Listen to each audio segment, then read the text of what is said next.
ndashima cyane Radio Buja FM mwarakoze cyane ntawe urongoye ibi gisata cyo gutunganya gisata ndacite kibiganiro hara kuri Buja FM urantangira bona butumwa canke senda nabo guhaye nawe mu ntumbero y'ivyo yo gushima reka mvuge ngo Buja FM yubahwe ariko gusa ikintu mvuga ca mbere umwanya nahamaze umwanya twakoranye namwe nahamaze imyaka 2 n'amezi umwaka n'amezi 10 numwanya mwanafashwe neza nagize umwanya wo kwiga byinshi nabigiye ko byinshi uburongozi bwamfashe neza ntawe nidoge nta wananyidogeye ariko no wanyidogeye ndagutumye uzusabire ndabasabye imbabazi mumbabarire kumbure udukosa nakosheje sinadukojeje kugira ngo mpemukire radio aho gutwo no banarakoze nadukoze kutamenya ariko nizera ko imbabazi zanyu murazifise zamaziri hafi muri studio nabonye twarose n'umushitsi by the way mushitsi witeka imbere ko ngaruka kuri Fabrizio Romano uko gwiza ruragende n'umugeni baze bariko barabahezagiye agira ngo muze mugire urugo rugende urugwingata nawe nibaza ko aza kudutekurira mu kanya agakemanye nabonye cameraman ari yamuteretsemwo technicien nabonye ariko arategura micro yiwe kugira ngo ize kuba ituragurika neza cyane nizere ko byamaze kugenda neza cyane tugwikaze muri studio tambure wibwira abakunzi ba Classic PJ Classic FM amahoro cyane gose nitwa Arsene Bucuti aba domenyesha makuru wa sport kunguruka bana president wamenyesha makuru b'inkino by the way vice president ndi Chegera Chorongo ishiramo rya bamenyesha makuru b'inkino mu Burundi aba ndi muri cyo bita comité de surveillance maison de la presse ndi chef de programme kandi wa radio yitwa Buja FM radio y'inkino sanzwe njejwe marketing ya basketball mu Burundi abandi mu MC nyene wa sport ya basketball handball na hari n'amaki hawe kazere muri za PJ Classic FM murakoze cyane the sound of happiness wakabonye ama no kubatera intege nk'umuntu Shama ryo bamenyesha makuru b'inkino nivuje kubatera intege kubona musamatana umvise bahizi ndamuzi tumutumira ari yagira ama match yaho gasongo ari tayari uramuzi ndamuferisa kuri qualification yo muri national merci cyane yego wisowe no mukambwe muri no muga imyaka myinshi cyane rero navuga yuko rero nk'usanzwe ari Chegera Chorongo bamenyesha makuru b'inkino twashaka kuba keza no kubahezagira yego Imana bahezagira urakoze cyane mutunyarukirize babakire muri agence bakira abo bashashe ivyo turavyemeye cyane kuko jewe nk'usanzwe ari Chegera ndashikira aba journalist bari active c'est-à-dire abonye tubona ko bakora ku bibuga bakora mu studio ko abanywanyi ego kuko no munsi Chegera ariko sinatangwe Chegera nabanje guhera hasi amabandi baradushifata mu mugongo nivyo rero dufite umuryango wagutse witsa Zorongo igisata c'inkino ndibuka ngishika muri agence bigisata kiraba warageje papa uta ariko cyo ndabiforije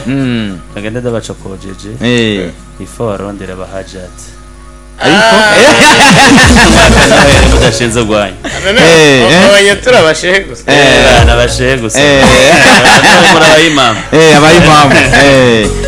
antuka nibaza ko urisanze n'ikindi gihe kumbure ni wabo dufitiye ubutumwa muri studio zacu za PJ Classic FM nta kibazo na kimwe ego ndaryohe cyane kubona mwarashizemo igisata ca basketball njejwe marketing amakuru babakeneye ego so mucamakere no kwatera intege tuzore na muri zahari inshallah ndazi kusanzwe uri mu MC benshi barambaje kibaza ati kwereke Suleiman ko yavuye aho ukorera umukora mu MC ego Suleiman umuhungu wanje merci beaucoup kandi nkunda cyane ahubwo nanje tubonereho no gutumwa natwe ego kubwanje numva menga nagomba nsabe cameraman ndabishe ko kamera ego ndashima cyane Radio Buja FM mwarakoze cyane ntawe urongoye ibi gisata cyo gutunganya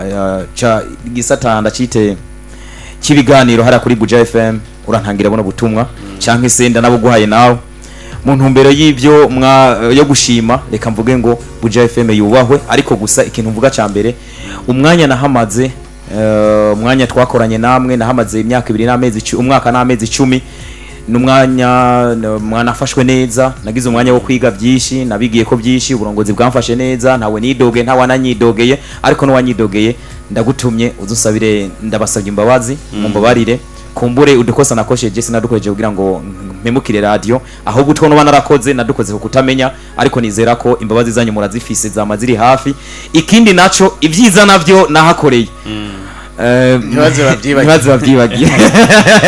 ariko nibaza ko nimba binahari naho nyene na je ndafise ibyinshi gose shima kuri Radio Buja FM abarongozi rero mubashimirira gatonya Wilson twarigeze kumurondera tugitangura ngabishuri ryaramufatiriye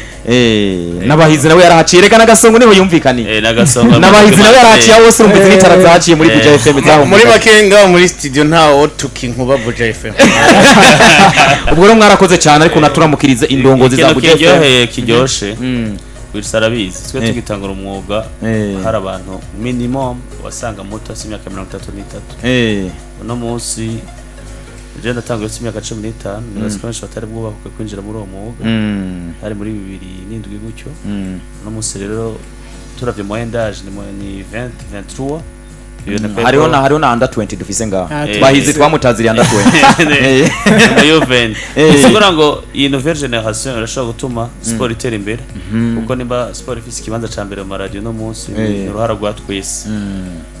biraryoshe kubona twarashobora gucreate style de yuko football ivugwa basket ikavugwa no munsi sera créer football féminin sata hariho basket uvuga basketball handball za frisco rongo kibanza umusportif akaronka aho yisitiyo kuko se bose bakunda football naha iganje ego rero turabashimiye murakoze cyane twizera ko nikindi gihe muzoba mufise ubutumwa nkuko nabivuze murahawe ikaze muri stage za PJ Classic FM murakoze cyane arakoze cyane rero ni Arsene Bucuti usanzwe arongoye